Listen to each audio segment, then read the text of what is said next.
Welcome to R&D. I met the invasion of Russian invaders in the Crimea in one of the sanatoriums on the Black Sea coast of Eupatoria city. The Russians invaded the Ukrainian Crimea in various groups, which included parts of the Russian army, civilian patriots of the Russian world, all of them dressed in army uniforms without any distinguishing marks. One evening I met two Russian inductees, which walking down the street with a machine gun. The uniform they wore betrayed their affiliation. Only Russian inductees, soldiers wear such a uniform. The machine gun, in the understanding of the Russians, has always helped to get the consent of the people if the people do not agree. In the case of the occupation of Crimea, I am sure the Russian fascists also used force against those who disagreed. I witnessed how one of the occupation detachments arrived at a neighboring sanatorium. They were probably stationed there. As far as possible to close, I approached to them. I saw dried blood on their hands. In the city of Eupatoria, there were very few who disagreed Russian invasion. The bulk of the people was deceived by propaganda from the time of the escaped Yanukovych. To make it clearer today who was Yanukovych, he is an analog of the Belarusian Lukashenko, the same communist scoundrel who is ready to exchange freedom and the people of Ukraine for personal wealth that the Kremlin promised him. The invaders were joined by pro-Russian citizens in the form of so-called self-defense detachments, as well as the Berkut and Crimean police units.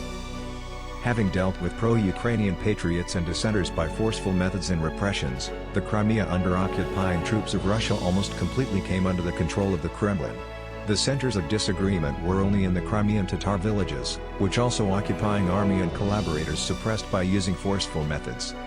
Campaign billboards began to appear on the streets with a call to vote for the independence of Crimea. In fact, without campaigning, this call was read as "We have come to occupy your land." The armed forces of Ukraine and Crimea were blocked and could not operate.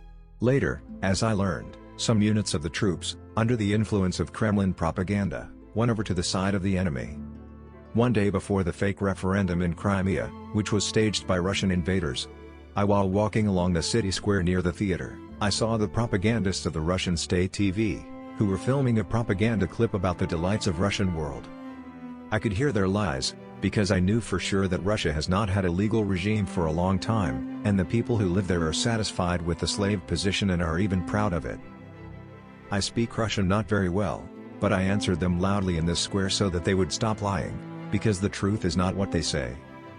The next moment, I was already in prison. I was interested a couple of questions: if in the Ukrainian Crimea to speak out against Russian liars and invaders in defense of Ukraine, is this a crime? And what will happen next? At night, without arrest documents and a deportation decision, I was deported to Russia. The brilliant idea.